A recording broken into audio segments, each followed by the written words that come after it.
Hello everyone. तो कैसे हैं आप सभी लोग। देखिए आज हम पढ़ने वाले हैं फिनॉल की अभिक्रियाएं, मतलब फिनॉल किस किस तरीके से अभिक्रिया देते हैं। सही है।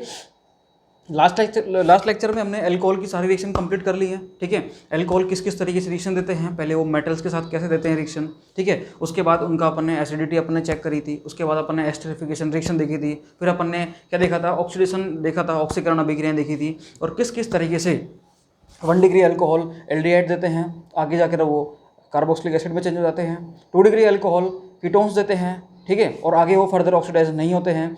और 3 डिग्री अल्कोहल कोई कभी भी ऑक्सीकरण उनका नहीं होता है, अगर होगा भी तो बहुत हाई टेम्परेचर पर होगा। सही है, ये हमने देखा था। और हाई टेम्परेचर पर वो बिल्कुल अल्कोहल ब्रेक ही हो जाते हैं, उनमें कार्बन कार्बन बॉन्ड ही टूट जाता है और हमें कम नंबर के क्या मिलते हैं, हाँ जी, हमें कार्बोक्सिलिक अम्ल मिलते हैं। सही है।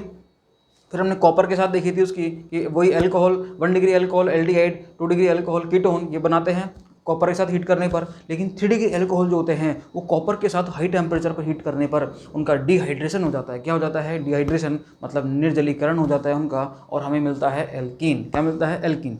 ये थी अल्कोहल की सारी रिएक्शंस, मैंने आपको एक बार में रिवाइज करा दी सारी। ठीक है। अब हम पढ़ने वाले हैं फिनॉल की अभिक्रियाएं। फिनॉल क्या होता है, आइए इधर देखिए।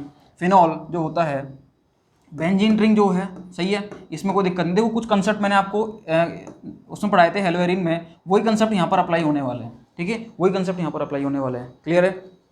देखो आप इसको थोड़ी देर रखो, ये देखो ये बेंजीन रिंग है क्या, बिल्कुल है बेंजीन रिंग है ये।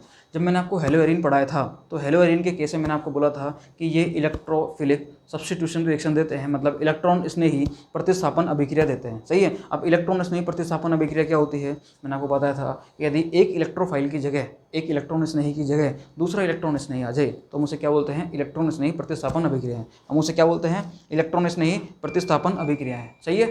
तो उस तरह की जो अभिक्रियाएं हैं वो सब देंगे।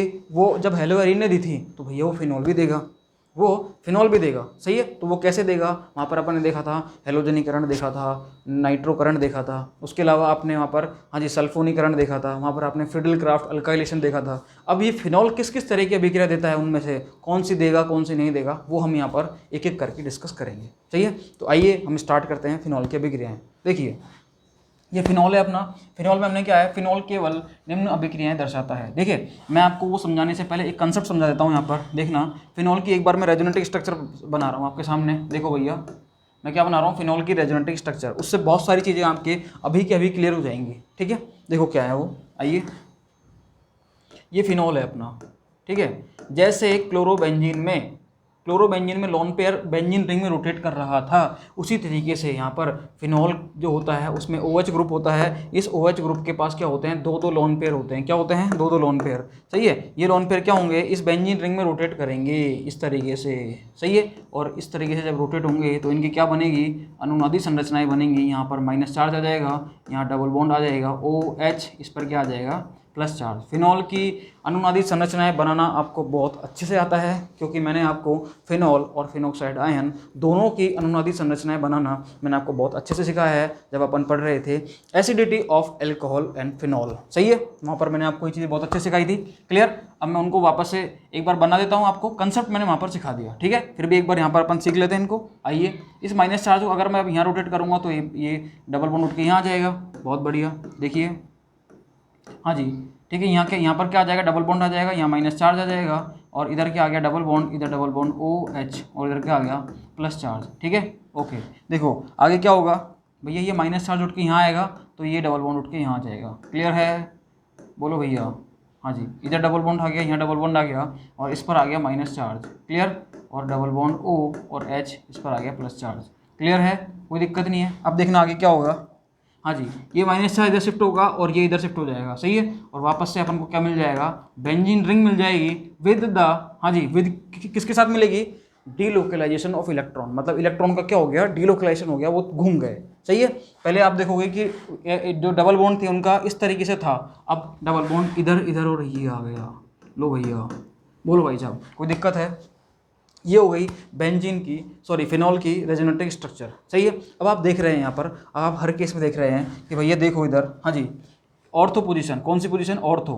ये कौन सी पोजीशन है भैया, ये है ऑर्थो पोजीशन। ये कौन सी पोजीशन है भैया, पैरा पोजीशन। ये कौन सी पोजीशन है भैया, ऑर्थो पोजीशन। मतलब ऑर्थो, पैरा, ऑर्थो, इन तीन पोजीशंस पर क्या आ रहा है, माइनस चार्ज आ रहा है। सही है, मतलब यहाँ पर क्या होगा, ऑर्थो और पैरा पोजीशन पर क्या होने वाला है, हाँ जी, इलेक्ट्रोफाइल का सब्स्टिट्यूशन होने वाला है। यहाँ से हाइड्रोजन H+ की फॉर्म में निकलेगा और कोई दूसरा आयन जो होगा वो प्लस चार्ज की फॉर्म में यहाँ पर आके चिपक जाएगा। वो हेलोजन हो सकता है, वो हाँ जी वो NO2 ग्रुप हो सकता है, वो CH3+ ग्रुप हो सकता है, वो SO3H हो सकता है, मतलब कोई सा भी ग्रुप हो सकता है। अब फिनोल कौन कौन सी अभिक्रिया देता है वो हम यहाँ पर 1 बाय 1 पढ़ेंगे। सही है, आइए देखो, तो आपको ये कंसेप्ट तो समझ में आ चुका है, क्लियर, कोई दिक्कत नहीं है। अब देखो फिनोल जो होता है, फिनोल जो होता है एक इलेक्ट्रॉन रिलीजिंग ग्रुप होता है। क्या होता है, इलेक्ट्रॉन दाता समूह होता है। ठीक है, इस फिनोल में ये OH ग्रुप जो होता है, ये फिनोल में जो ये OH ग्रुप है, इस फिनोल में ये जो फिनोल है अपना, इसमें हाँ जी भैया ये जो OH ग्रुप है, ये वाला OH ग्रुप, ये OH ग्रुप जो है इसका क्या होता है, +R इफेक्ट। क्या होता है, +R इफेक्ट, मतलब +R प्रभाव होता है इसका। ठीक है, इस +R प्रभाव की वजह से ये क्या करता है, अपनी इलेक्ट्रॉन डेंसिटी को किसको दे देगा, बेंजीन रिंग को दे देगा। ये अपनी इलेक्ट्रॉन डेंसिटी किसको दे देगा, बेंजीन रिंग को दे देगा। और इसलिए बेंजीन रिंग में इलेक्ट्रॉन घनत्व जो होता है वो बढ़ जाता है। और बेंजीन रिंग में जब इलेक्ट्रॉन डेंसिटी बढ़ेगी, इलेक्ट्रॉन घनत्व बढ़ेगा, तो रेट ऑफ रिएक्शन क्या होती है, बढ़ती है। सही है, कोई दिक्कत नहीं है। और ये हाँ जी जो इलेक्ट्रोफाइल को लेकर आएगा वो या तो ऑर्थो पर लाएगा या पैरा पर लाएगा, मेटा पर कभी नहीं लाएगा ये। सही है, जैसे क्लोरोबेंजीन में भी कभी आपने मेटा पर रिएक्शन नहीं देखी होगी, देखी थी क्या, बिल्कुल नहीं देखी भैया हमने तो। वहाँ पर कहाँ देखी थी, या तो ऑर्थो पर या पैरा पर। और वहाँ पर भी जो मेजर बन रहा था वो कौन सा बन रहा था, पैरा बन रहा था। कौन सा बन रहा था, पैरा। सही है, कोई दिक्कत नहीं है। यहाँ पर ऑर्थो बनेगा या पैरा बनेगा वो भी हम देख लेंगे। जनरली पैरा ही बनता है मेजर, लेकिन कुछ केस में यहाँ पर ऑर्थो भी बनेगा, वो भी हम देखेंगे अभी यहाँ पर। सही है, लेकिन हमारे ये समझ में आ गया कि सब जो भी आने वाला ग्रुप है, आने वाला इलेक्ट्रोफाइल है, इलेक्ट्रॉनिक्स नहीं है, वो या तो ऑर्थो पर आएगा या पैरा पर आएगा, मेटा पर कभी नहीं आएगा। बस हमें ये तो समझ में आ गया। सही है, आइए तो यहाँ ये चीज़ समझ में आ गई आपके। ठीक है, ऑर्थो पर आएगा, पैरा पर आएगा, क्यों आएगा, क्योंकि फिनोल का जो OH ग्रुप होता है ये क्या करता है, इलेक्ट्रॉन डेंसिटी ऑर्थो और पैरा पोजीशन पर बढ़ाता है। मतलब ये ऑर्थो पैरा निर्दिष्टकारी है, ऑर्थो और पैरा डायरेक्टिव ग्रुप है ये। सही है, ओके। देखिए इसको मैं साफ करता हूँ और आपको समझाता हूँ एक एक बात है अभी। ठीक है, देखिए आइए इसको पढ़ लेते हैं एक बार अपन। ठीक है, ताकि कुछ भी अपने एक भी वर्ड नहीं छूटे, क्योंकि अपना जो टारगेट है वो क्या है, एनसीईआरटी को कंप्लीट करना अपना टारगेट है। एनसीईआरटी की हर एक लाइन, हर एक वर्ड अपने समझ में आना चाहिए। कुछ भी समझ में नहीं आता है तो आप हमें कमेंट करके बता सकते हैं। Clear, okay. देखिए हम पढ़ रहे हैं इलेक्ट्रॉन स्नेही प्रतिस्थापन, हाँ जी, एरोमेटिक इलेक्ट्रॉन स्नेही प्रतिस्थापन अभिक्रिया। ओके, फिनोलों में एरोमेटिक वलय पर होने वाली अभिक्रियाएं इलेक्ट्रॉन रागी प्रतिस्थापन अभिक्रियाएं होती हैं। सही है, कोई दिक्कत नहीं है। बेंजीन जो है, हाँ जी, बेंजीन वलय पर जुड़ा OH समूह इसे इलेक्ट्रॉन स्नेही प्रतिस्थापन अभिक्रिया की ओर सक्रियत करता है। मैंने आपको बता दिया क्यों करता है, क्योंकि बेंजीन रिंग में OH जो होता है अपने लोन पेयर देकर इलेक्ट्रॉन डेंसिटी को बढ़ा देता है, इलेक्ट्रॉन घनत्व को बढ़ा देता है। और बेंजीन में यदि इलेक्ट्रॉन घनत्व बढ़ेगा तो भैया वहाँ पर इस इलेक्ट्रॉन स्नेही प्रतिस्थापन अभिक्रिया होने की जो चांसेस हैं, जो टेंडेंसी है, जो इसकी मतलब रिएक्टिविटी होगी वो बढ़ जाएगी। इसकी क्रियाशीलता क्या होगी, बढ़ जाएगी, होने की संभावना क्या हो जाएगी, बढ़ जाएगी। क्लियर है, कोई दिक्कत नहीं है। आइए, हाँ जी, सक्रियता को क्या करता है, बढ़ा देता है और आने वाले समूह को वलय में ऑर्थो, देखो भैया, ऑर्थो एंड पैरा स्थिति पर निर्दिष्ट करता है। ठीक है, जिससे OH समूह के अनुनाद प्रभाव, मैंने बताई थी आपको, अनुनाद संरचना है, हाँ जी, अनुनाद प्रभाव के कारण ये स्थितियां इलेक्ट्रॉन धनी हो जाती हैं। भैया किसी पर माइनस चार्ज आएगा तो उसके पास तो इलेक्ट्रॉन बहुत सारे हैं, वो तो माला माल है, वो तो क्या है, माला माल है, उसके पास नंबर ऑफ इलेक्ट्रॉन काफ़ी सारे हैं, उसके पास काफ़ी इलेक्ट्रॉन डेंसिटी है। सही है, तो इलेक्ट्रॉन धनी हो जाती है वो स्थिति कौन कौन सी, ऑर्थो एंड पैरा। सही है, हाँ जी, इनकी अनुनादित संरचनाएं फिनोलों की अम्लता शीर्षक की अंतर्गत दर्शाई गई हैं। मैंने आपको वहाँ पर बताया था, लेकिन मैंने आपको यहाँ पर भी शो करके दिखा दी है। ठीक है, acidity of alcohol and phenol में मैंने आपको फिनोल और फिनोक्साइड आयन दोनों की अनुनादित संरचनाएं बनाना भी सिखाया था और आपको कंसेप्ट भी सिखाया था और उनकी रीजनिंग भी सिखाई थी मैंने आपको। सही है, ओके, आगे चलते हैं अपन। अब देखिए फिनोलों की इलेक्ट्रॉन रागी प्रतिस्थापन अभिक्रियाएं निम्नलिखित हैं। देखो सबसे पहले इन्होंने लिया है नाइट्रेशन। क्या लिया है, नाइट्रेशन। मैं आपको बता दूं कि ये जो फिनोल्स हैं आपके सिलेबस में दो ही इसकी रिएक्शन है। एक तो कौन कौन सी है, एक तो है नाइट्रेशन, कौन सी है, एक तो है नाइट्रोकरण, मतलब इंग्लिश में क्या बोलते हैं इसको, नाइट्रेशन। क्या बोलते हैं, नाइट्रेशन। दूसरी अपनी रिएक्शन दे रखी है हेलोजिनेशन। क्या दे रखी है, हेलोजिनेशन। अपन को फिनोल में ये दो अभिक्रियाएं पढ़नी है। क्लियर है। अपन को फिनॉल में क्या पढ़नी है, ये दो अभिक्रियाएं पढ़नी है, ठीक है। इन दो अभिक्रिया को अपन पढ़ते हैं, ठीक है, और अपन फिर आगे बढ़ेंगे। क्लियर, कोई दिक्कत नहीं है, दो अभिक्रिया बहुत आसान है, आपके समझ में आएंगी। कोई दिक्कत हो तो आप कमेंट करके बता देना। Clear, okay. देखिए, हाँ जी, एवरीथिंग इज फाइन। ओके, देखिए, हाँ जी, सबसे पहले हम पढ़ने वाले हैं नाइट्रीकरण अभिक्रिया। कौन सी अभिक्रिया, नाइट्रीकरण। इसमें क्या होता है, देखना, निम्न ताप मतलब 298 केल्विन पर, मतलब रूम टेम्परेचर ही हो गया, ठीक है। देखो, केल्विन को जब आप किसमें बदलोगे, डिग्री सेंटीग्रेड में बदलोगे, तो होता क्या है, आपको यहाँ पर 273 माइनस करना होता है, क्योंकि आपको पता है कि 0 डिग्री सेंटीग्रेड बराबर क्या होता है, 273 केल्विन होता है। कितना होता है, 273 केल्विन। अगर ये 298 केल्विन हो तो भैया 25 ज़्यादा है ना, तो 25 डिग्री सेंटीग्रेड हो गया। और 25 डिग्री सेंटीग्रेड क्या होता है भैया, 25 डिग्री सेंटीग्रेड का मतलब होता है रूम टेम्परेचर। क्या होता है, रूम टेम्परेचर। सही है, तो ये बात आपके समझ में आ गई है, ठीक है। ये बातें भी छोटी मोटी बातें दिमाग में रहनी चाहिए आपके। ये निम्न ताप मतलब 298 केल्विन पर तनु नाइट्रिक अम्ल मतलब HNO3 क्या हो गया भैया, HNO3 के साथ फिनॉल के नाइट्रीकरण से ऑर्थोनाइट्रोफिनॉल और पैरानाइट्रोफिनॉल का मिश्रण प्राप्त होता है। सही है, बोलो भैया, कोई दिक्कत नहीं है। मैंने आपको हमेशा बताया है कि जब भी आप, हाँ जी, इलेक्ट्रॉन स्नेही प्रतिस्थापन में नाइट्रेशन रिएक्शन कराते हो, नाइट्रोकरण अभिक्रिया कराते हो, तो उस केस में आपको ऑर्थो प्रोडक्ट भी मिलेगा और पैरा भी मिलेगा। कौन सा मेजर मिलेगा वो डिपेंड करता है वो रिएक्शन कैसी है, ठीक है। उसमें कोई एक्सटर्नल फैक्टर्स तो नहीं लग रहे। अगर कोई, वैसे तो जनरली कौन सा होता है, पैरा होता है, ठीक है। उसका मैंने आपको रीजन दिया था कि दोनों ग्रुप जितने दूर रहेंगे तो उनमें इलेक्ट्रॉनिक रिपल्सन नहीं होगा, ठीक है, उनमें प्रतिकर्षण नहीं होगा, मतलब स्टेरिक हिंड्रेंस नहीं लगेगा, त्रिविम बाधा नहीं लगेगी। इस वजह से वो पैरा वाला जो प्रोडक्ट होता है, जो दूर दूर होते हैं जिसमें दोनों ग्रुप, वो स्थायी होता है, ठीक है, ऑर्थो के कंपेरिजन में। ऑर्थो में पास पास होते हैं तो दोनों ग्रुप के इलेक्ट्रॉन डेंसिटी के बीच में क्या होता है, हाँ जी, त्रिविम बाधा उत्पन्न हो जाती है, मतलब प्रतिकर्षण होने लग जाता है, तो वो स्टेबल नहीं हो पाता इतना। इसलिए पैरा हमेशा क्या बनता है, ज़्यादा बनता है। लेकिन कहीं पर यदि कोई एक्सटर्नल फैक्टर लग रहा है, उसके अलावा कोई और प्रभाव लग रहा है, तो भैया हम उस प्रोडक्ट को ज़्यादा बनाएंगे, ठीक है। तो यहाँ पर हम देखेंगे कौन सा मेजर बनता है, कौन सा माइनर बनता है। आइए देखिए, मतलब जब निम्न ताप पर आप तनु नाइट्रिक अम्ल के साथ फिनॉल के नाइट्रोकरण से ऑर्थोनाइट्रोफिनॉल और पैरानाइट्रोफिनॉल का मिश्रण प्राप्त होता है। देखो, ये फिनॉल है, क्लियर, इसमें कोई दिक्कत नहीं। आपने HNO3 के साथ रिएक्शन कराई, क्या मिलेगा, ऑर्थोनाइट्रोफिनॉल और पैरानाइट्रोफिनॉल। क्लियर, कोई दिक्कत नहीं है। देखिए, अब ये प्रोडक्ट ज़्यादा बनेगा, ये प्रोडक्ट ज़्यादा बनेगा, इसको भी हम देखते हैं, ठीक है। आपने देखा होगा कि भैया ऑर्थोनाइट्रोफिनॉल में तो हाइड्रोजन बॉन्डिंग पाई जाती है, वो भी इंट्रामोलिकुलर हाइड्रोजन बॉन्डिंग पाई जाती है। और पैरा जो होता है, इसमें इंटरमोलिकुलर हाइड्रोजन बॉन्डिंग पाई जाती है, मतलब हाइड्रोजन बॉन्डिंग तो दोनों में ही होती है। तो यहाँ पर अपन एक अलग चीज़ और देखने वाले हैं, हाइड्रोजन बॉन्डिंग। वो भी अपना एक टॉपिक है जो अपन यहीं पढ़ने वाले हैं उसको, ठीक है। ओके, देखिए, आइए, मैंने आपको यहाँ पर वैसे स्टार्टिंग में एक चीज़ बताई थी, मैंने आपको याद है, आपको हेलोरिन के केस में मैंने आपको बोला था कि ये HNO3 से NO2 कैसे बनता है। ये जो चिपकते हैं ना, ये मैंने आपको 4 तरह की इलेक्ट्रॉन स्नेही प्रतिस्थापन अभिक्रिया समझाई थी। एक तो मैंने आपको समझाया था, हाँ जी, हेलोजनीकरण, मतलब मैंने बोला था कि हेलोजन आप कैसे क्रिएट करोगे। दूसरा मैंने आपको बताया था कि आप नाइट्रो ग्रुप कैसे क्रिएट करोगे जब आप नाइट्रेशन कराते हो। मैंने फिर तीसरा बताया था कि आप सल्फोनिल ग्रुप कैसे क्रिएट करोगे जब आप सल्फोनेशन कराते हो। मैंने बोला था आपसे कि फ्रिडल-क्राफ्ट अभिक्रिया में आप एल्काइल ग्रुप या असाइल ग्रुप कैसे क्रिएट करोगे, कैसे बनाओगे। सही है, तो वो सारी चीज़ें मैंने आपको समझाई हुई हैं। एक बार मैं फिर भी यहाँ पर आपको वापस समझाऊंगा उन चीज़ों को। देखिए, नाइट्रीकरण में आप NO2 ग्रुप कैसे बनाओगे, NO2 इस HNO3 से। देखो, ये होती है किसकी, HNO3 की। जो HNO3 होता है, देखो, ये HNO3 की क्या होती है, स्ट्रक्चर होती है, ठीक है। इसमें क्या होता है, HNO3 मतलब एसिड है ये, तो एसिड की प्रेजेंस में क्या होगा, ये ऑक्सीजन के जो लोन पेयर हैं यहाँ पर ये अटैक होगा। सही है, अटैक हो गया, मतलब क्या क्या बनेगा, यहाँ से देखना भैया, हाँ जी, N डबल बॉन्ड O, ये NO2, और यहाँ पर क्या आ जाएगा, H2O प्लस हो जाएगा। ये क्या हो जाएगा, H2O प्लस। अब क्या होगा, यहाँ से ये H2O बाहर निकल जाएगा और दोनों इलेक्ट्रॉन लेकर जाएगा, तो प्लस चार्ज किसके ऊपर आ जाएगा, नाइट्रोजन के पास आ जाएगा। और यहाँ से देखो क्या बना, NO और डबल बॉन्ड O, ठीक है, और यहाँ प्लस चार्ज आ गया। देखो भैया, एक तो है N, 2 ऑक्सीजन है NO2, और कौन सा चार्ज है इसके ऊपर, प्लस। इसका मतलब NO2 प्लस कैसे बनता है, ऐसे बनता है ये।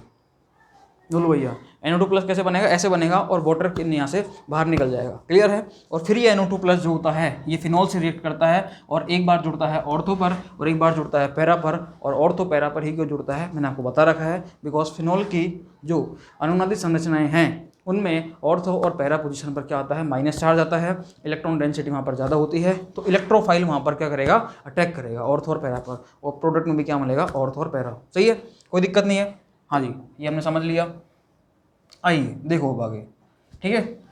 ऑर्थो और हाँ जी, ऑर्थो व पैरा समावयवों को वाष्पीय आसवन द्वारा पृथक किया जा सकता है। मतलब क्या बोला इन्होंने एक बात बोली है कि ऑर्थो और पैरा आइसोमर्स जो होते हैं इनको हम पृथक पृथक भी कर सकते हैं, अलग अलग भी कर सकते हैं, सेपरेट आउट कर सकते हैं। किससे कर सकते हैं हम? वाष्पीय आसवन को अपन क्या बोलते हैं? Steam distillation. क्या बोलते हैं इसको? Steam distillation. आइए, स्टीम डिस्टिलेशन, इंग्लिश वाले ध्यान रखो इसको, हिंदी वाले भी इसका नाम समझो इसको। वाष्पीय आसवन द्वारा इसको क्या कर सकते हैं? पृथक कर सकते हैं, ऑर्थोनाइट्रोफिनॉल को और पैरानाइट्रोफिनॉल को। सही है, हाँ जी। अंतराण्विक हाइड्रोजन आबंध के कारण, अंतराण्विक मतलब होता है, हाँ जी देखो, अंतराण्विक का मतलब होता है, अंतराण्विक बोला इन्होंने, इसका मतलब इंट्रामोलिकुलर, सही है।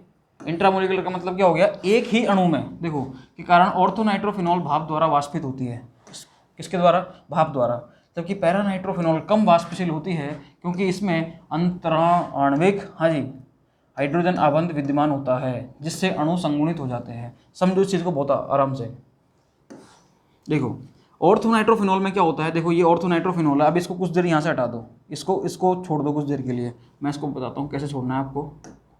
ओ, इसमें वाइट कलर तो है ही नहीं यार, ये लो, अभी मैंने हटा दिया कि यहाँ पर कुछ नहीं है अभी, ठीक है। ये OH ग्रुप है, ये ऑर्थो पर क्या है? नाइट्रो है। क्या है? कौन सा ग्रुप है? नाइट्रो। अब क्या होगा? यहाँ से इस हाइड्रोजन और इस ऑक्सीजन के बीच में क्या होती है? हाइड्रोजन बॉन्डिंग होती है।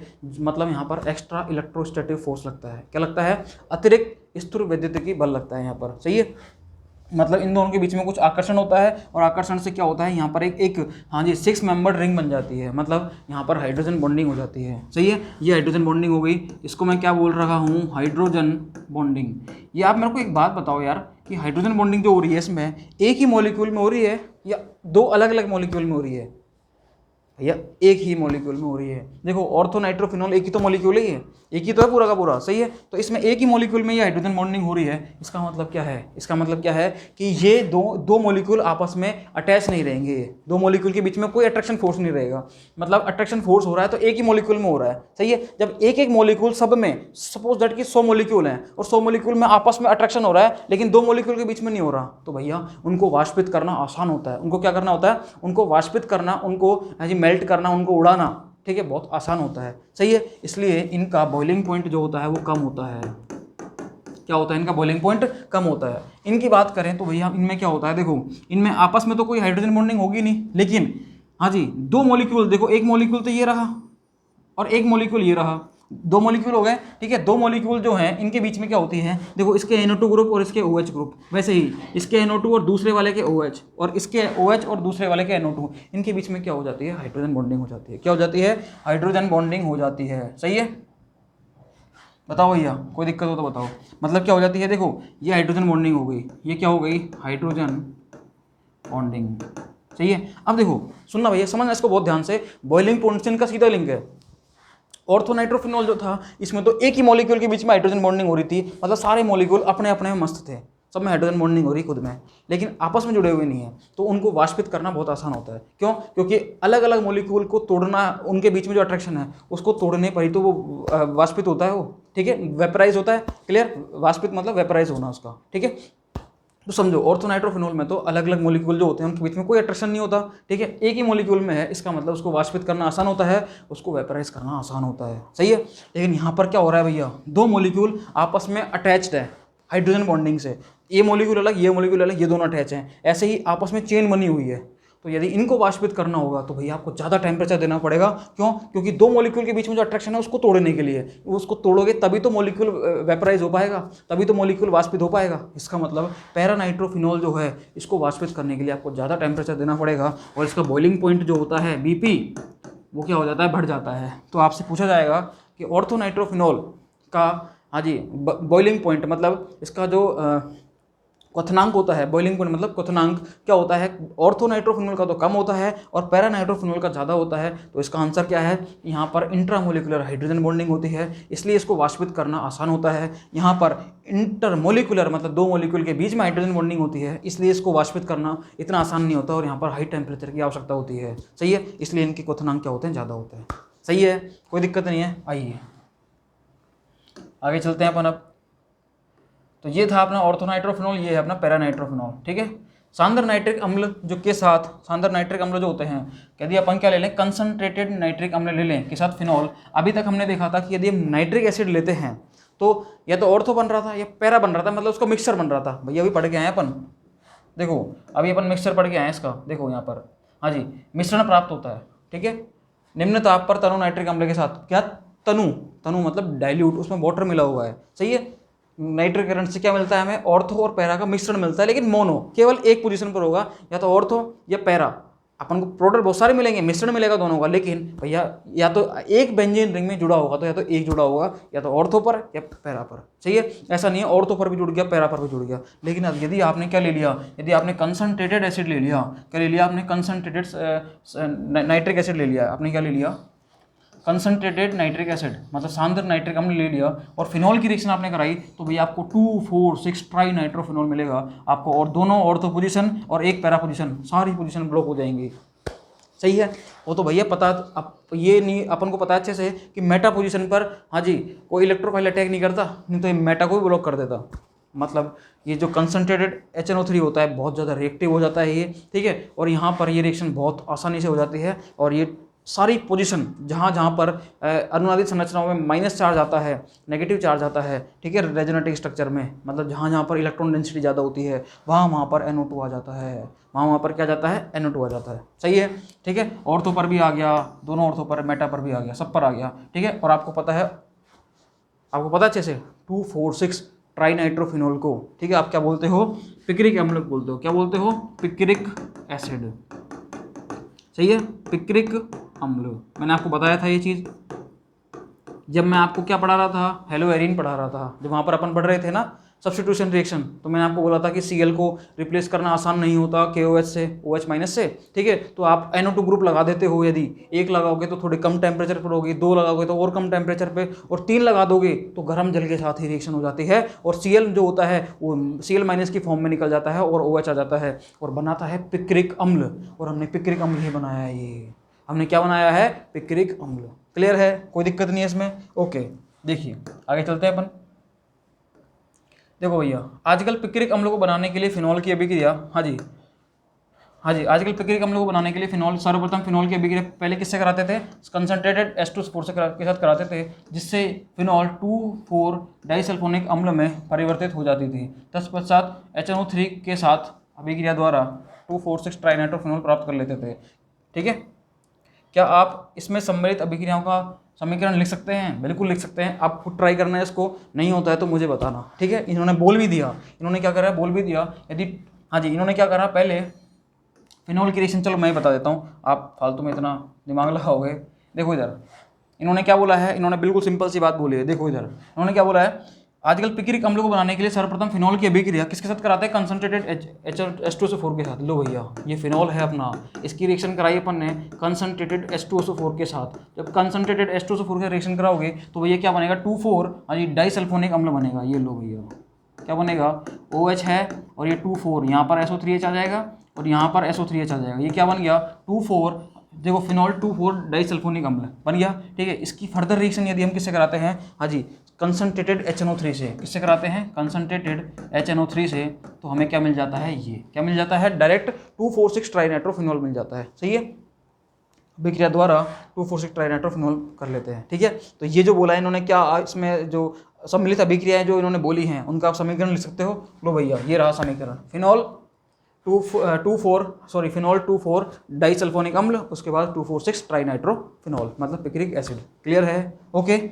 आ जाइए आगे चलते हैं अपन। अब अपनी सेकंड रिएक्शन है वो क्या है, हेलोजनन। हेलोजनन मतलब हेलोजिनेशन, हेलोजनीकरण, ये अपनी अभिक्रिया है, सेकंड रिएक्शन, इसको अपन पढ़ते हैं। आइए देखिए, ठीक है। किसी कोई समस्या नहीं होनी चाहिए, कोई समस्या हो तो आप कमेंट करके जरूर बताएं मुझे।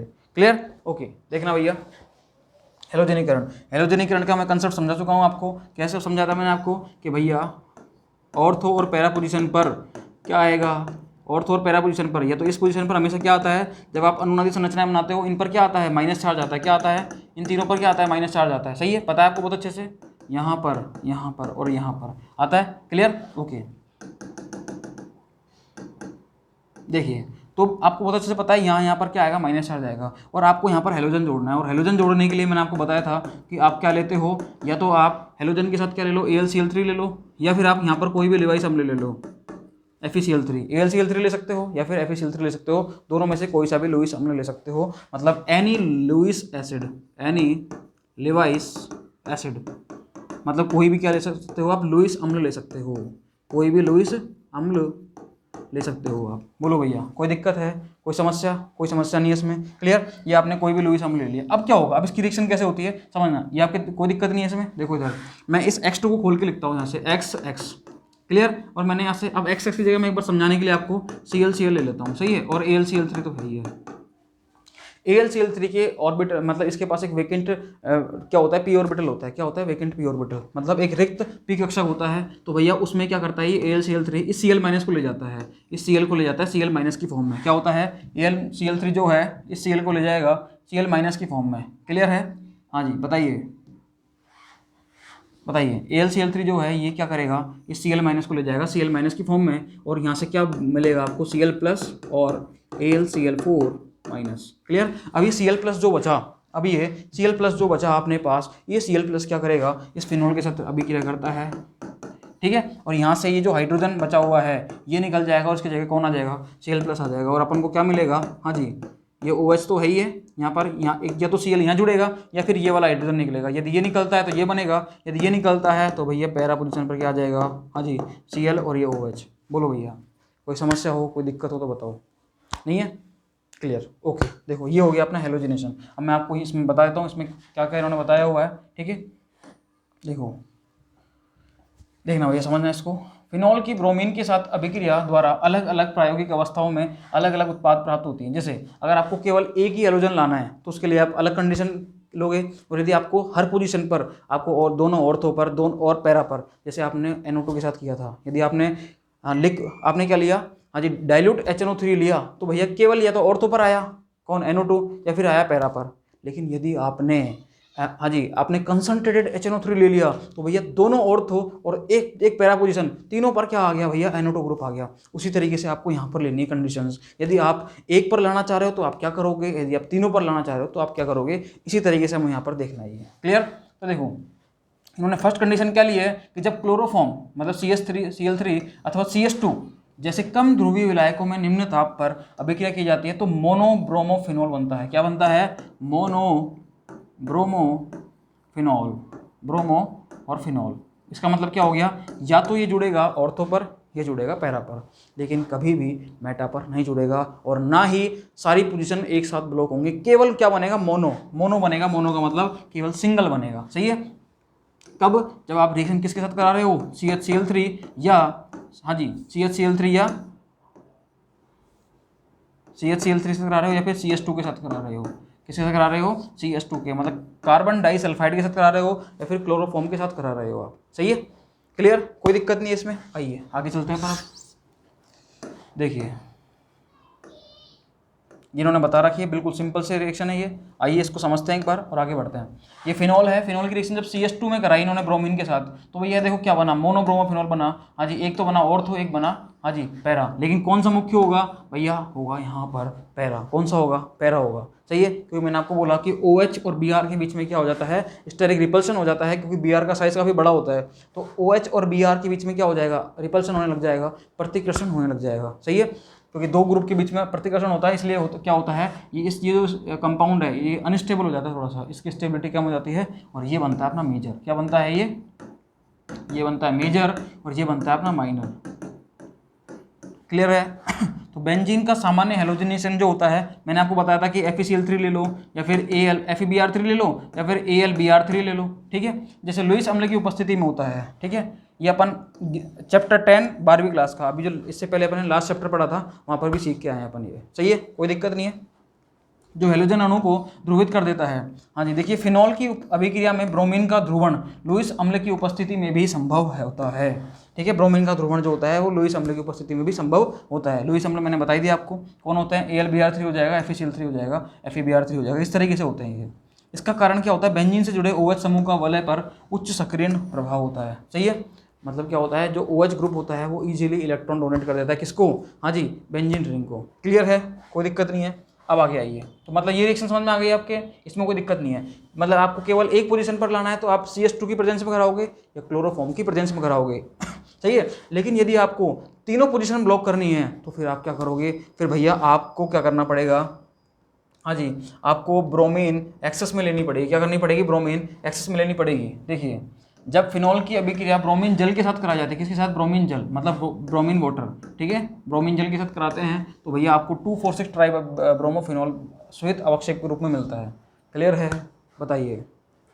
कुछ चीज़ें समझने वाली होती हैं और एक दो चीज़ें होती हैं ऑर्गेनिक में याद भी करनी होती हैं, तो ये थोड़ा सा याद करने वाला है। जैसे तीनों पर अगर यदि NO2 चाहिए तो कंसनट्रेटेड HNO3, और यदि आपको केवल एक जगह पर चाहिए तो आपके लिए डाइल्यूट HNO3। यदि आपको केवल एक पोजीशन पर ब्रोमीन चाहिए या ऑर्थो या पैरा दोनों में से किसी पर भी, तो भैया आपको क्या लेना पड़ेगा, CH2 के साथ ब्रोमीन या फिर क्लोरोफॉर्म के साथ ब्रोमीन। यदि आपको तीनों पोजीशन पर ब्रोमीन चाहिए तो फिर आपको क्या लेना पड़ेगा, वहाँ पर आपको वहाँ पर लेना पड़ेगा ब्रोमीन जल, ब्रोमीन वाटर। क्लियर, लेना पड़ेगा और आपको क्या मिल जाएगा, ट्राई ब्रोमोफिनॉल मिल जाएगा। क्या मिल जाएगा, ट्राई ब्रोमोफिनॉल। क्लियर है, कोई दिक्कत नहीं है, ओके।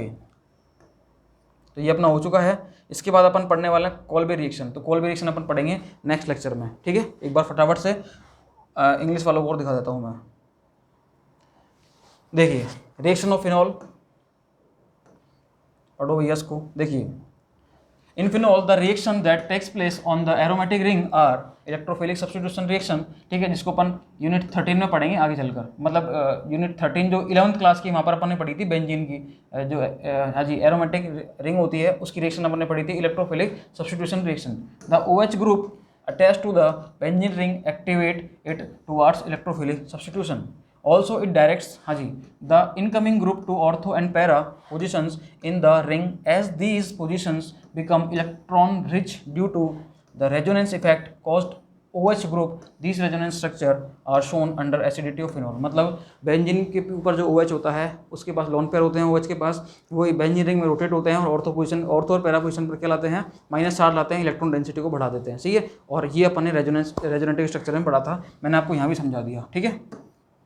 कॉमन इलेक्ट्रोफाइल एरोमेटिक हाँ जी substitution reaction taking place in phenol are as follow. जो मतलब इलेक्ट्रोफिलिक सब्स्टिट्यूशन रिएक्शन होती हैं फिनॉल्स में, वो कौन कौन सी है, एक तो नाइट्रेशन है और एक कौन सी हेलोजिनेशन। सही है, कोई दिक्कत नहीं है, कि मैंने आपको बता ही दिया था कि यदि आप डाइल्यूटेड HNO3 ले रहे हो, क्या ले रहे हो, डाइल्यूट HNO3, तो भैया आपको बनेगा मोनो नाइट्रोफिनॉल। सही है, लेकिन यदि आप क्या लेते हो, हाँ जी आप लेते हो कंसनट्रेटेड HNO3 तो आपको क्या मिलेगा, हाँ जी 2,4,6 ट्राई नाइट्रोफिनॉल, जिसको आप बोलते हो पिक्रिक अम्ल। और मैंने आपको बताया एक तो आपको मिलता है यहाँ पर ऑर्थो और एक मिलता है पैरा। ऑर्थो में जो होता है इंटरनल मतलब इंट्रामोलिकुलर हाइड्रोजन बॉन्डिंग होती है, मतलब इसके मोलिक्यूल आप दो मोलिक्यूल आपस में जुड़े हुए नहीं होते तो इसका बॉइलिंग पॉइंट होता है कम।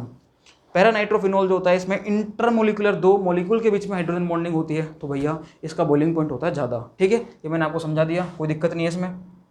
कंसनट्रेट लोगे तो भैया क्या बनेगा, ये बनेगा। ठीक है, मतलब 2,4,6 ट्राई नाइट्रोफिनॉल बनेगा। सही है, पहले इसको जो बनाया जाता था कैसे बनाया जाता था, पहले आप बेंजीन जो फिनॉल होता था, फिनॉल की रिएक्शन कराते थे आप, हाँ जी H2SO4 से, कंसनट्रेटेड H2SO4 से कराते थे। आपको 2,4 आपको क्या मिलता था, फिनॉल 2,4 डाइसल्फोनिक एसिड मिलता था। क्या मिलता था, 2,4 डाइसल्फोनिक एसिड। क्लियर। और यदि आप इसकी वापस से नाइट्रिक एसिड से फिर आप फर्दर नाइट्रिक एसिड से रिएक्शन कराते तो क्या मिलता था आपको, 2,4,6 ट्राई नाइट्रोफिनॉल मिलता था। ठीक है, हाँ जी क्लियर है, कोई दिक्कत नहीं है इसमें। फिर हमने पढ़ा हेलोजिनेशन। हेलोजिनेशन में हमने पढ़ा कि यदि आप क्लोरोफॉर्म ले रहे हो, दो कंडीशन है, यदि आप क्लोरोफॉर्म CH2 के साथ में ब्रोमीन के साथ रिएक्शन करा रहे हो तो आपको क्या मिलेगा, मोनोब्रोमोफिनॉल मिलेगा। सही है, एक मिलेगा मेजर, एक माइनर, पैरा वाला क्या होगा, मेजर होगा। सही है, ओके। यदि आप ब्रोमीन वाटर के साथ रिएक्शन कराते हो तो आपको क्या मिलेगा, 2,4,6 ट्राई ब्रोमोफिनॉल बनेगा। सही है, तो इस तरीके से हमने पढ़ाई है एरोमेटिक इलेक्ट्रोफिलिक सब्स्टिट्यूशन रिएक्शन।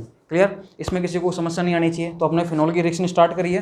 ठीक है, एल्कोहल की अपन ने खत्म कर ली थी, फिनॉल की स्टार्ट करी है। तो पहले हमने पढ़ी है इलेक्ट्रोफिलिक सब्स्टिट्यूशन रिएक्शन। इसके बाद हम पढ़ने वाले हैं नेक्स्ट रिएक्शन, जैसे बहुत सारी रिएक्शन है इसकी, अभी तो जैसे अभी तो कोल्बे पढ़ेंगे, जिंक के साथ रिएक्शन कैसे करता है ये, फिनॉल का ऑक्सीडेशन कैसे होगा, तो वो सारी चीज़ें हम पढ़ने वाले हैं यहाँ पर। ठीक है, एक इसमें सबसे अच्छी रिएक्शन हो रही है राइमर टिमाना अभिक्रिया। ठीक है, जिससे अपन सैलिसिल्डिहाइड बनाएंगे, सैलिसिलिक एसिड बनाते हैं, वो रिएक्शन भी अपने पास। तो कोल्बे, राइमर टिमान, जिंक के साथ अभिक्रिया और साथ में अपन इसका ऑक्सीडेशन कैसे करेंगे, वो चारों रिएक्शन अपन देखने वाले हैं नेक्स्ट लेक्चर में। ठीक है, तब तक कोई समस्या हो तो आप इसको पढ़ो।